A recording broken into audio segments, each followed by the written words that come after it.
वैदिक पंचांग दिनांक 5 सितंबर 2025, दिन शुक्रवार, विक्रम संवत 2082, गुजरात महाराष्ट्र अनुसार 2081, शक संवत 1947, आयन दक्षिणायन, ऋतु शरद ऋतु, मास भाद्रपद, पक्ष शुक्ल, तिथि त्रयोदशी 6 सितंबर रात्रि 3:12 तक तत्पश्चात चतुर्दशी, नक्षत्र श्रवण रात्रि 11:38 तक तत्पश्चात धनिष्ठा, एवं शोभन दोपहर 1:53 तक तत्पश्चात अतिगंड, राहु काल सुबह 11:04 से दोपहर 12:37 तक, सूर्योदय सुबह 6:24, सूर्यास्त शाम 6:49, दिशा शूल पश्चिम दिशा में, व्रत पर्व विवरण, प्रदोष व्रत विशेष।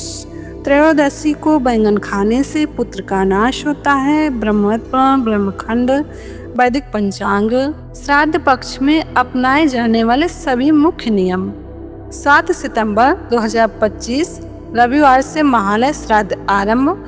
श्राद्ध के दिन भगवद गीता के 7वें अध्याय का महात्म्य पढ़कर फिर पूरे अध्याय का पाठ करना चाहिए एवं उसका फल मृतक आत्मा को अर्पण करना चाहिए।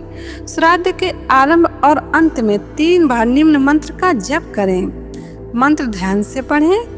देवताभ्यः पितृभ्यश्च महायोगिभ्य एव च नमः स्वहाय स्वधाय नित्यमेव भवन्तु इति। अब इसका अर्थ समझ लेते हैं। समस्त देवताओं, पितरों, महायोगियों, स्वधा एवं स्वाहा सबको हम नमस्कार करते हैं। ये सब शाश्वत फल प्रदान करने वाले हैं। श्राद्ध में एक विशेष मंत्र उच्चारण करने से पितरों को संतुष्टि होती है और संतुष्ट पितर आपके कुल खानदान को आशीर्वाद देते हैं। मंत्र ध्यान से पढ़ें। ओम ह्रीं श्रीं क्लीं सदा देवे स्वाहा। ओम ह्रीं श्रीं क्लीं सदा देवे स्वाहा। जिसका कोई पुत्र न हो उसका श्राद्ध उसके दौहित्र यानी कि पुत्री के पुत्र कर सकते हैं। कोई भी न हो तो पत्नी ही अपने पति का बिना मंत्रोच्चारण के श्राद्ध कर सकती है। पूजा के समय गंध रहित धूप प्रयोग करें और बिल्व फल प्रयोग न करें और केवल घी का धुआं भी न करें। श्राद्ध महिमा पुस्तक से। वैदिक पंचांग। अनंत चतुर्दशी 6 सितंबर 2025 शनिवार को अनंत चतुर्दशी है। भाद्रपद मास के शुक्ल पक्ष की चतुर्दशी को अनंत चतुर्दशी कहा जाता है। इस दिन अनंत भगवान की पूजा करके संकटों से रक्षा करने वाला अनंत सूत्र बांधा जाता है।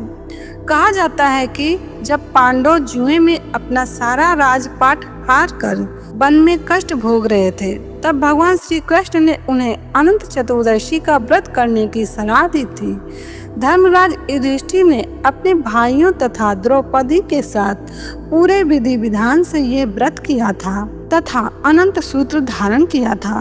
अनंत चतुर्दशी व्रत के प्रभाव से पांडव सब संकटों से मुक्त हो गए। व्रत विधान। व्रतकर्ता प्रातः स्नान करके व्रत का संकल्प करें। शास्त्रों में यद्यपि व्रत का संकल्प एवं पूजन किसी पवित्र नदी या सरोवर के तट पर करने का विधान है, तथापि ऐसा संभव न हो सकने की स्थिति में घर में ही पूजा गृह की स्वच्छ भूमि पर कलश स्थापित करें। कलश पर शेषनाग की शैया पर लेटे भगवान विष्णु जी की मूर्ति अथवा चित्र को रख दीजिए। उनके समक्ष 14 ग्रंथियों गांठों से युक्त अनंत सूत्र यानी कि डोरा रखें। इसके बाद ओम अनंताय नमः मंत्र से भगवान विष्णु जी तथा अनंत सूत्र की षोडशोपचार विधि से पूजन करें। पूजनोपरांत अनंत सूत्र को मंत्र पढ़कर पुरुष अपने दाहिने हाथ और स्त्री बाएं हाथ में बांध ले। अनंत सूत्र बांध लेने के पश्चात किसी ब्राह्मण को नैवेद्य में निवेदित पकवान देकर स्वयं सपरिवार प्रसाद ग्रहण करें। पूजा के बाद व्रत कथा को पढ़ें या सुने। कथा का सार संक्षेप में यह है कि सतयुग में सुमंत नाम के एक मुनि थे। उनकी पुत्री शीला अपने नाम के अनुरूप अत्यंत सुशील थी। सुमंत मुनि ने उस कन्या का विवाह कौंडिन्य मुनि से किया।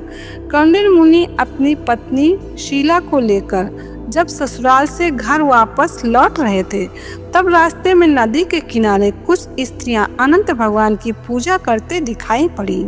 शीला ने अनंत व्रत का महात्म जानकर उन स्त्रियों के साथ अनंत भगवान का पूजन करके अनंत सूत्र बांध लिया। इसके फलस्वरूप थोड़े ही दिनों में उसका घर धन धान्य से पूर्ण हो गया। कथा है, एक दिन कौंडिन्य मुनि की दृष्टि अपनी पत्नी के बाएं हाथ में बंधे अनंत सूत्र पर पड़ी, जिसे देखकर वो भ्रमित हो गए और उन्होंने पूछा, क्या तुमने मुझे वश में करने के लिए यह सूत्र बांधा है? शीला ने विनम्रता पूर्वक उत्तर दिया, जी नहीं, ये अनंत भगवान का पवित्र सूत्र है। परंतु ऐश्वर्य के मद में अंधे हो चुके कौंडिन्य ने अपनी पत्नी की सही बात को भी गलत समझा और अनंत सूत्र को जादू मंत्र वाला वशीकरण करने का डोरा समझकर तोड़ दिया तथा उसे आग में डालकर जला दिया। इस जघन्य कर्म का परिणाम भी शीघ्र ही सामने आ गया। उनकी सारी संपत्ति नष्ट हो गई। दीनहीन स्थिति में जीवन यापन करने में विवश हो जाने पर कौंडिन्य ऋषि ने अपने अपराध का प्रायश्चित करने का निर्णय लिया। वे अनंत भगवान से क्षमा मांगने हेतु वन में चले गए। उन्हें रास्ते में जो मिलता वे उससे अनंत देव का पता पूछते जाते थे। बहुत खोजने पर भी कौंडिन्य मुनि को जब अनंत भगवान का साक्षात्कार नहीं हुआ, तब वे निराश होकर प्राण त्यागने को उद्यत हुए। तभी एक वृद्ध ब्राह्मण ने आकर उन्हें आत्महत्या करने से रोक दिया और एक गुफा में ले जाकर चतुर्भुज अनंत देव का दर्शन कराया। भगवान ने मुनि से कहा, तुमने जो अनंत सूत्र का तिरस्कार किया है, ये सब उसी का फल है। इसके प्रायश्चित हेतु तुम 14 वर्ष तक निरंतर अनंत व्रत का पालन करो। इस व्रत का अनुष्ठान पूरा हो जाने पर तुम्हारी नष्ट हुई संपत्ति तुम्हें पुनः प्राप्त हो जाएगी और तुम पूर्ववत सुखी समृद्ध हो जाओगे। कौंडिन्य मुनि ने इस आज्ञा को साहस स्वीकार कर लिया। भगवान ने आगे कहा, जीव अपने पूर्ववत दुष्कर्मों का फल ही दुर्गति के रूप में भोगता है। मनुष्य जन्म जन्मांतर के पातकों के कारण अनेक कष्ट पाता है। अनंत व्रत के सविध पालन से पाप नष्ट होते हैं तथा सुख शांति प्राप्त होती है।